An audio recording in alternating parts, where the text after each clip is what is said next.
Hello everyone, welcome back to the Astronomicon, the Eternal Crusade show. Today I'm going to be talking about publishers, and then at the end we're going to be doing a Founders Pack giveaway, so stay tuned for that, and I'll be giving you all the details of how to enter that competition for a chance to win one of the Warrior Founder Packs. So first up, let's talk about publishers. Now after E3 and after the Founders Packs launched, Miguel took to the forums about the publishers subject, and he had this to say: regarding publishers, I know that there are some rumours, but allow me to kill those rumours now.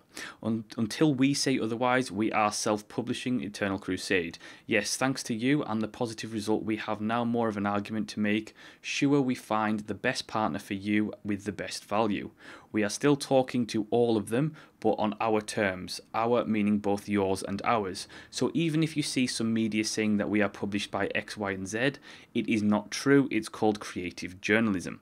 Now, the reason that he said that is because obviously most people by now have heard that Square Enix was involved, and I know Square Enix got several publications to go see the Eternal Crusade at E3, mainly because they were probably trying to getting good with behavior, saying, we'll give you some press, look, we can get you this press, blah blah blah. It's the way the industry works.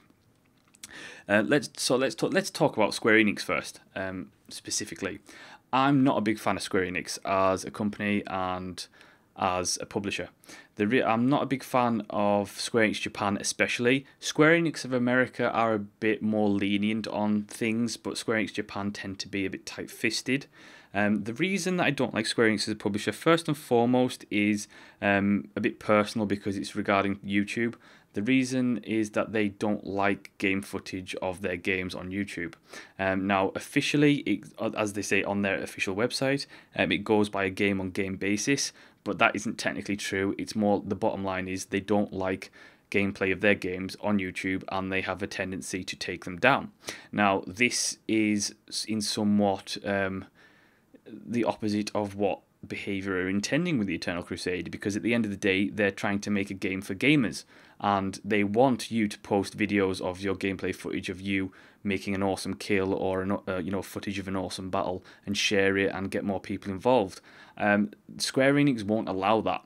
Now, they, as I say, it may go on a game by game basis, but at the end of the day, I know for a fact Square Enix have a proven track record of not liking things like that, and problems could ensue on that front.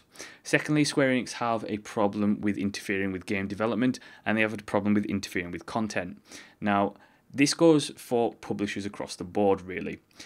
I don't trust publishers to come into this game and this project and not try and have a hand in steering development or steering some content or something like that. Now, with THQ, for example, this is a game that 40k fans have wanted for a very long time.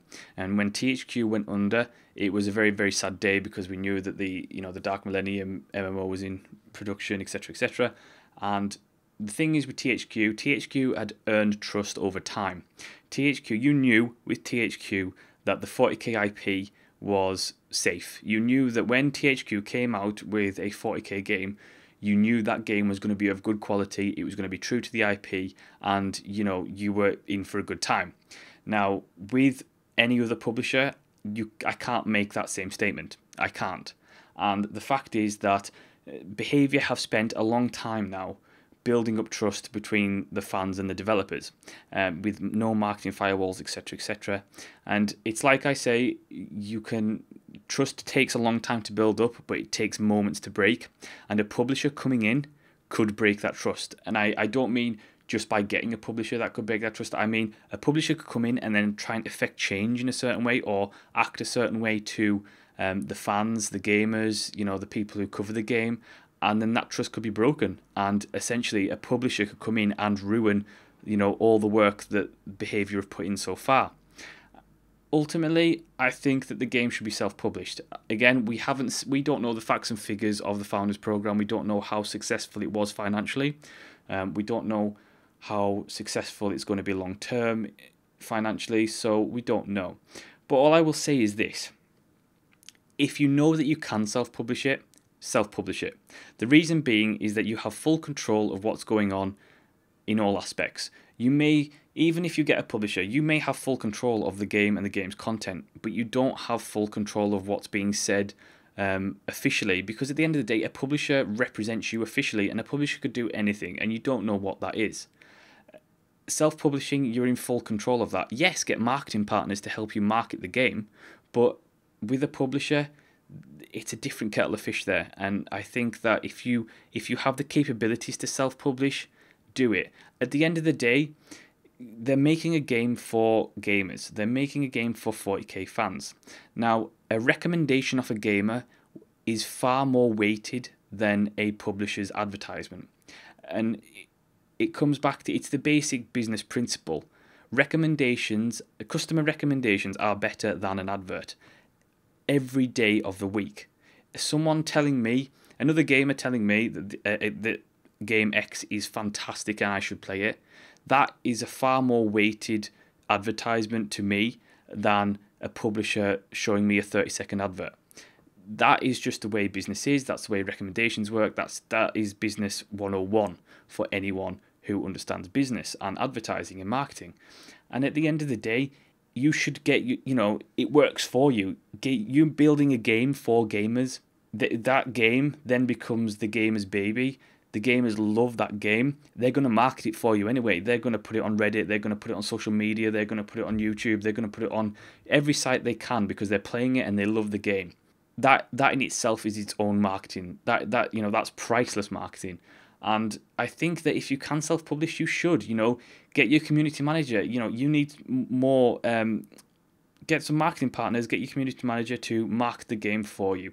Send some codes out to famous game critics. Send some codes out to whatever gaming website. It doesn't matter. You can do this by yourself if you're financially capable. If you aren't financially capable of self-publishing the game, then by all means find a publisher, but find one that isn't going to interfere. Find one that's going to publish the game, not try and make it for you. Because as soon as that publisher tries to interfere or does something that just tilts the community the wrong way, all that trust that you've gathered is just going to be broken in an instant, and all for what? Nothing really. And it's something that I'm very skeptical about, and it's something that I'm very passionate about with this game, is that I really don't want a publisher to come in and try and change things ultimately for the worse. So that's my thoughts on publishers. Do let me know what you think about publishers in the comment section below. So that's enough of me rambling. Let's give some Founders Packs away. So I have 5 Founders Packs to give away. What you have to do to be in a chance to win one of those is, obviously, if you haven't already, do subscribe. Do like the video. Then leave me a comment in the comment section below saying what race you'll be playing and your thoughts on the publisher. And then share the video to one of your social media websites. And then I will be picking a winner. It's the 23rd today, which is a Wednesday, so I will be choosing a winner on the Friday the 1st of August, and I will send codes out to the winners on Friday the 1st. I'll be letting everyone know via Twitter, and I'll be sending the winners obviously a personal message through Google Plus or however I can get a hold of you. So thank you so much for watching. Do like, subscribe and leave a comment, and I will see you next time.